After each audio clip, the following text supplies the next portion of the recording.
Today we're going to look at how to create shared files within Google in order to distribute and collect materials. The first thing you're going to do is to find the Google Drive application on your iPad. Now the nice thing is that you could also use the computer-based version of Google Drive. Since we are in an iPad course, I'm going to show you the iPad version. The other nice thing about a shared folder is that it can be a one-way distribution option. It can be a distribution and a collection option. It could be a teacher way of distributing materials, and students can also create shared folders to distribute back materials or collect in and have something like a turn-in folder. So what I'd like you to do is find the Google Drive app within your iPad. Students also have this app, so it should be easy to get it back and forth. Once you open it, you're going to click on the plus button in the top right-hand corner. You'll notice that when you hit this button, you'll have a drop-down that gives you options of things you can add right from your iPad. We're going to click on New Folder, and I'm going to name it. So you can name it something like Miss Olson's Social Studies class. You can name it something like Social Studies. Name it whatever you'd like. And this is what you're going to share with students. You'll share it with them one time.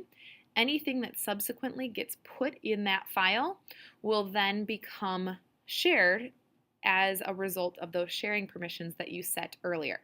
So let's go ahead and open that folder. You'll notice again you've got no items in the folder currently. When you click the plus button, you're going to see options of things that you could upload in the future. So again, you can upload things like pictures, documents, PDF files, things like that. You could also add in movie clips, things like of that nature. You can also do the same thing on your computer. So if you're more confident on the computer, you can add in files, things like that on your computer.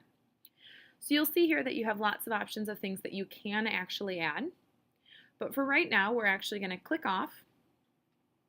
And if you click on the back button, go to the main home screen of Google Drive, you're going to click on the small information button next to your folder.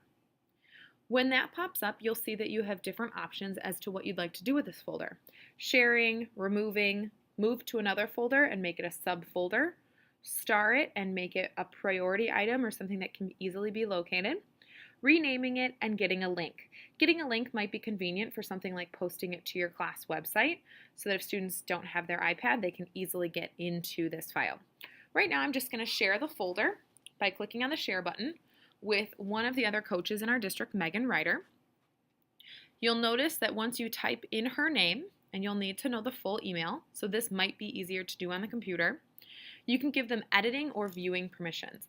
Editing means that they have access to edit any document within that folder. View means that it's strictly templates. They have access to view the items in there. So you'll have to decide what's the right purpose for your students. You can always go back later and change this. I'm going to make Megan view only, click on the check mark, and it will go ahead and share. She's received that first initial email letting her know that it's shared. From this point on, she won't receive any emails. It will just pop up automatically in the shared folder. So you can have one-way document distribution where students click on something, complete it, then upload it back into a shared folder that's maybe named with their name and a subfolder that's called turn-in work. However you want to organize it is great. You'll notice that anything that is shared does have those little heads on the folder, so that's how you know that other people have access into the materials within there. This is Google Drive shared folders. It's great for document or distribution as well as collection.